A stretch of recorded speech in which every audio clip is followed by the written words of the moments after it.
How do I write a disclaimer? The first step in writing a disclaimer is taking the time to think about what you need to say in order to protect yourself from possible lawsuits. The information in your disclaimer will depend on what type of product or service for which you need the disclaimer. When you begin to write a disclaimer, you should keep it short and to the point while making sure all the necessary information is included. There is no real way to know if it would stand up in court as something to protect you unless you let an attorney look it over. After you have written and proofread the document, take it to a lawyer to make sure it can protect you legally.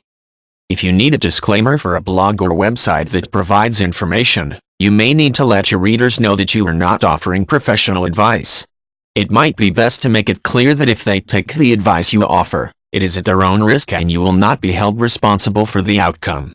If people are allowed to post comments to your blog or website, you could write a sentence or two explaining what you will do with their comments. Some blogs and websites use positive customer or reader feedback as testimonials, and it might be a good idea to point it out if you plan to do that. If your blog or website has advertisements on it that are sponsored by a company you are not affiliated with, you may need to write about that in your disclaimer to protect yourself from any negative repercussions that may result if someone accesses the advertiser's website from your site. It is usually necessary to write a disclaimer for printed advice that may appear in a newspaper or magazine. This type of disclaimer should typically be written in a similar manner to what you would put online. You may need to let people know that your opinion is your own and you won't be held responsible for what actions they take as a result of your words. When you have a website or shop that sells a product, you can include information in your disclaimer that releases you from being held liable for a person's experience with the product.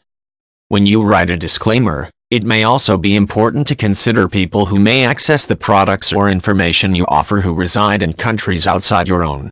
There could be a chance that you may write something that would be considered defamatory to a person's religion, culture, or political ideas without realizing it. Write a disclaimer that includes a sentence or two releasing you from being held liable for any statements or comments you might make that could be considered offensive to someone from another country.